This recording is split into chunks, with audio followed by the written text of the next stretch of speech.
friends, it has been a minute since I've posted a video on here. Life has been a bit crazy recently, work has been incredibly busy, I've had some family things going on, the holidays, it's been a lot. I'll show you what's going on in the garden really soon, but in the meantime, Halloween has passed, Thanksgiving has passed, and you might have a pumpkin laying around somewhere that you're thinking of throwing out.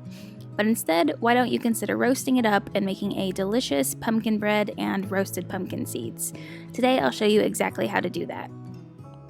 Preheat your oven to 400 degrees and then cut the top off of your pumpkin and slice it in half. Scoop out all the seeds and then place them into a separate bowl for later. Then place your pumpkins cut side down on a baking sheet lined with either foil or a silicone baking mat like I'm doing here. I always cut little slits in the outside of the pumpkin, but I don't know if that actually does anything. Roast these in the oven for 35 to 45 minutes until the insides are tender. Once they're out of the oven, I flip these over carefully and then wait for them to cool completely.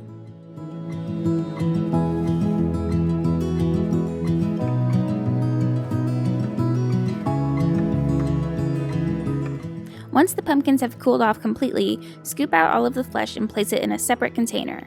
Using either a regular blender or an immersion blender, blend until you have a smooth pumpkin puree. Then store this in the refrigerator until you're ready to use it.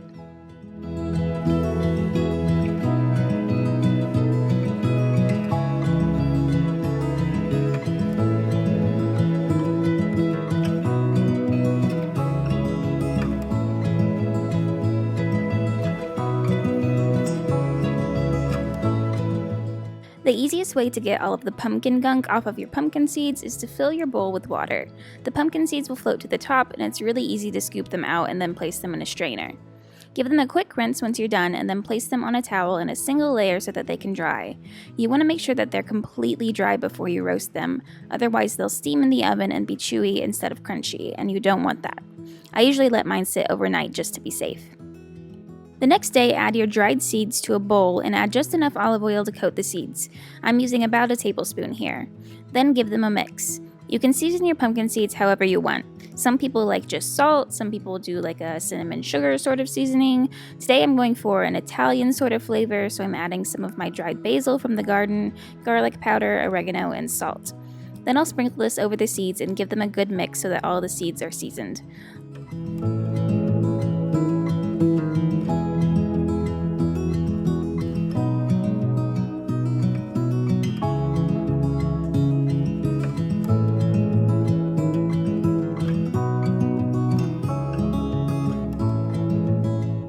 Lay them out in a single layer on a lined baking sheet and roast for 30 minutes.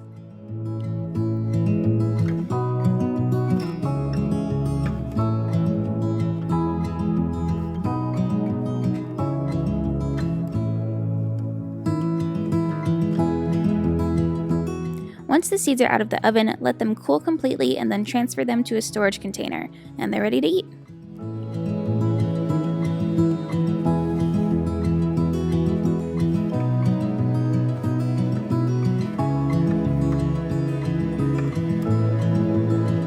Okay, so now the pumpkin bread.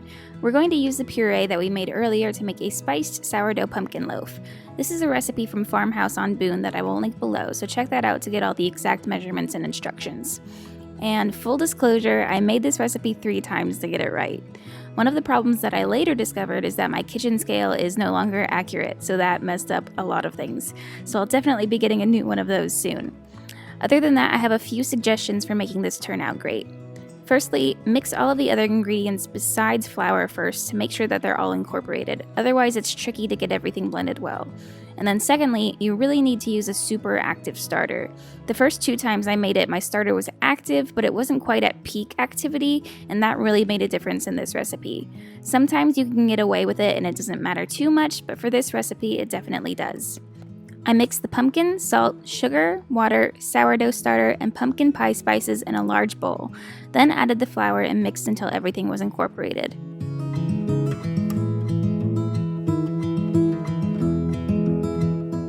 I then did a series of stretch and folds before bulk fermenting it for 8 hours.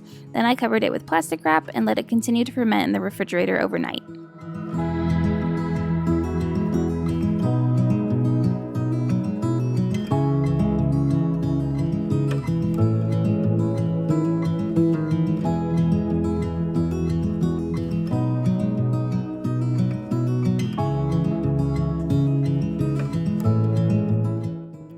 The next day, I cut 4 long pieces of cooking twine and laid it out on top of a piece of parchment paper. Then I took the dough from the fridge and placed it in the center.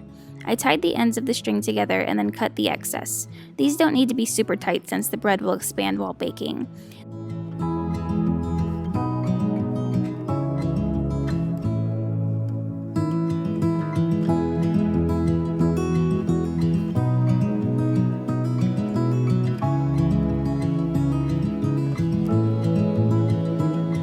Then using my lom, I cut slits in each of the sections and then carefully transferred the bread to my preheated Dutch oven. This baked at 450 degrees for 20 minutes with the lid on and then 20 with the lid off.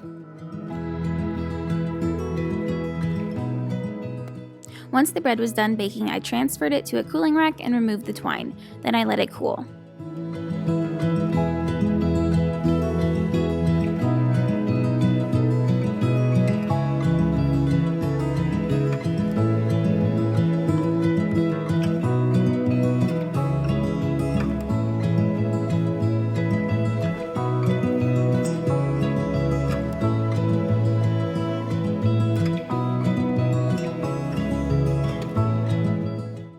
These are the 2 loaves that I made first. I stuck a cinnamon stick in the top of each one to make a cute little pumpkin stem. I will say that even though these were definitely not how the recipe intended, they still turned out pretty great, and we did eat all of them.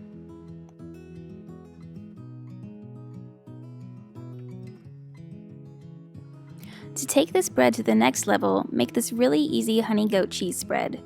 All you have to do is blend together 4 ounces of goat cheese, 2 ounces of cream cheese, 2 tablespoons of honey, and just enough cream to get it to the texture you want.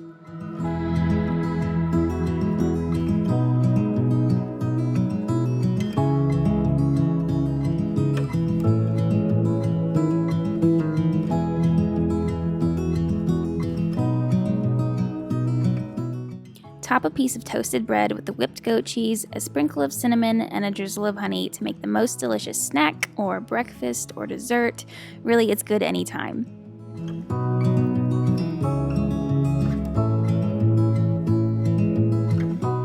And that's it for today. I promise I'll have some garden updates soon, but until then, thanks for watching and I'll see you next time.